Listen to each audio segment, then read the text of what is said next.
This be Anjao. Today we be talking about the ghosts of SaltMarsh. It's a new adventure pack from Wizards of the Coast. All about the piracy and living on the sea. But is it good for an adventure? Or will your players make you walk the plank? Arr.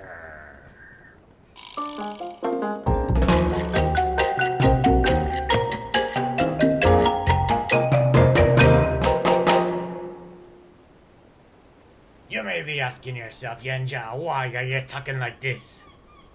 The best way to talk about pirate stuff is to talk like a pirate. And if you don't like it, then to Davy Jones' locker with you. What kind of pirate be I? Let's say I don't need Netflix. The Ghosts of Saltwater Marsh is all over a mixed bag. One thing many campaigns have in common is they be on an ocean or some large body of water. But frankly, the ship-to-ship combat sucks. The best thing about this book is the ship stats. It's got a good complement for how to run a naval campaign.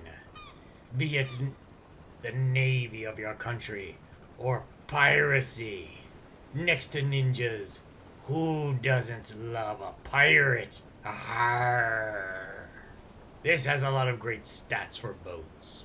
It lets you know what kind of weapons you can use, what kind of sizes of boats. What will you be taking? For example, a keelboat. What is a keelboat? Arr! Ye non-pirates may not know, but it's a kind of medium-sized boat. Probably something a regular size party would need. It also goes over deckhands, crew quarters, captain quarters, to make it a real playable game. For example, yous can see the sailing ship. The different areas, lots of places for combat, for intrigue, and love amongst crew, warships and the like.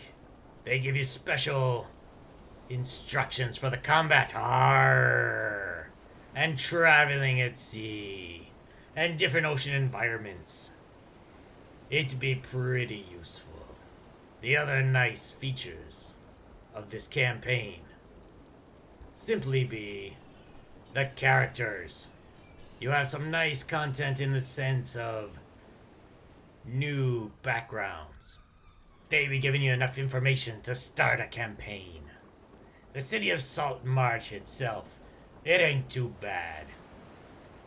Lots of factions, lots of adventures and hooks. Pretty good setting to build your own campaign around. One of the nice things about the SaltMarsh are the different professions, different mixing and mashing. They give you a nice guide to downtime activity. I don't know about this buying and selling magic items though. How many people really live in a world with that many magic items? You can't just go to Target and buy a helm of water breathing. It just doesn't make sense. And why would such a small area have this? But perhaps there's an area to gather different magical items and ship them off to a bigger city. That makes a bit more sense. One nice feature is the guide on carousing. When my crew gets off their ship, they love a good carouse. It's nice to estimate how much money they'll spend on drink and food. Sadly, that's where it stops. This be more of a PG guide. Arr. One of the other nice things be SaltMarsh backgrounds. These be similar to what you find in the player's handbook, but there's a bit of adaptation. For example, some of the professions have the same things, but just slightly modified for SaltMarsh. But you do have new professions. For example, fisher. The fisher was quite a prevalent profession in the ancient world and through the Middle Ages. Arr! Finding fish was much easier than raising cattle and other beasts. They also have other new professions like the Marine. Why a Marine is different than a soldier, I don't really know. But I guess, hey, you have to fill some space when you're putting out a new book. The other nice one is the shipwright. This be a nice profession for those of your players who like to build things. It's also good if you're going to spend a lot of time on the ocean. You'll need someone to fix your boat. Not every mast can stay upright, if you get my meaning. From there, we go into individual chapters. And the chapters be having their own background and adventure hooks. But to be honest, they're kind of lame. This book was put together from a bunch of different adventures, all cobbled into one.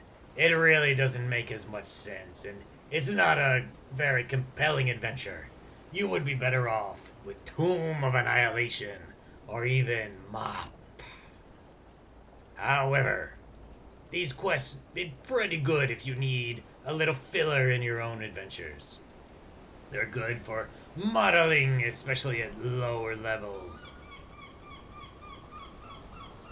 They do have very nice maps that you can easily use for various buildings, houses, missionaries, all sorts of different things. I can recommend if you need it. One nice thing is I bought this on D&D Beyond, and in there I can share with my group so they can use this for their own. It be a worthy investment, worth all the booty I paid for it. Arr. So, if you need some filler, or you want a campaign that be on the waters, and you don't want it to go into Davy Jones' locker, then I can recommend the Saltwater Marsh. But if you want a full campaign to go from 1 to 10, you best be looking elsewhere.